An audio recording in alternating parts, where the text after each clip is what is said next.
I know Chiggs is in here recording this. No Chid Smooth in here, right? So whatever you say, you know, Chig gonna have everything up there.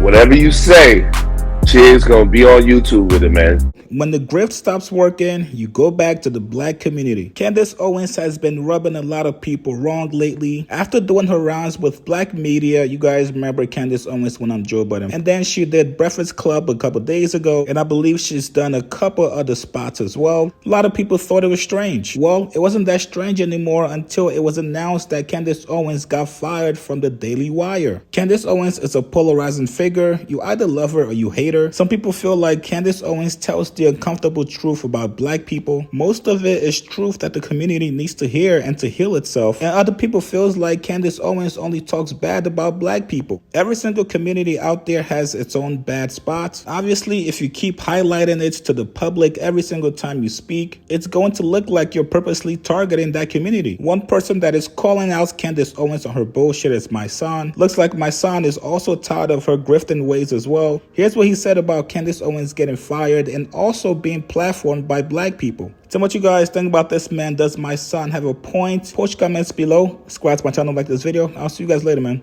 I'm Mysonne Leonard, and today we'll be discussing Candace Owens. You know Candace Owens, the woman who's been the black face of white supremacy, the one who sits in white rooms and tells them how blacks are responsible for everything that's happened to them in America. Yes, sir. Today, she was fired from the Daily Wire. And why, might you ask? After years of diminishing the black plight, saying that racism doesn't exist, saying that the lynchings of 3,500 people in a span of over 100 years wasn't really that much because of the population.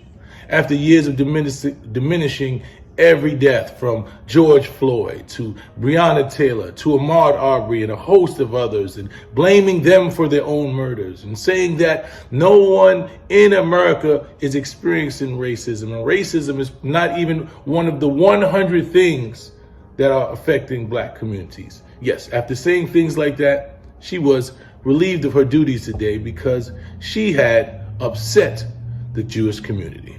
Yes, it's okay for you to disrespect the black community. You can say what you want about the black community. You can diminish the plight here. You can say that Juneteenth is a fake holiday. You can say just about everything as a black person. You can diminish us at any time. But the minute that you dismiss and you diminish the plight of others, they'll show you that you're exposable. And Candace Owens found out the hard way that she wasn't that needed, that her black rhetoric that she spews about black people was the only thing that they needed her for. They didn't need her to talk about white issues. They didn't need her to talk about what's going on in the Jewish communities. Her opinion only matters when she's disrespecting black people. And she found that out today.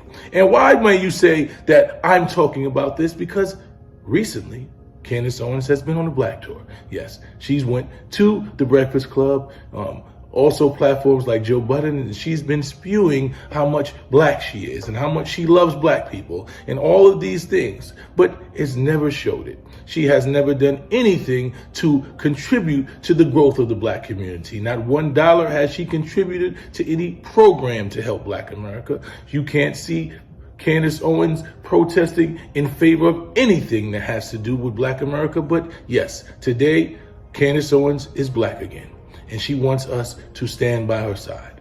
I would like to tell Candace Owens the way that she's told us for many years.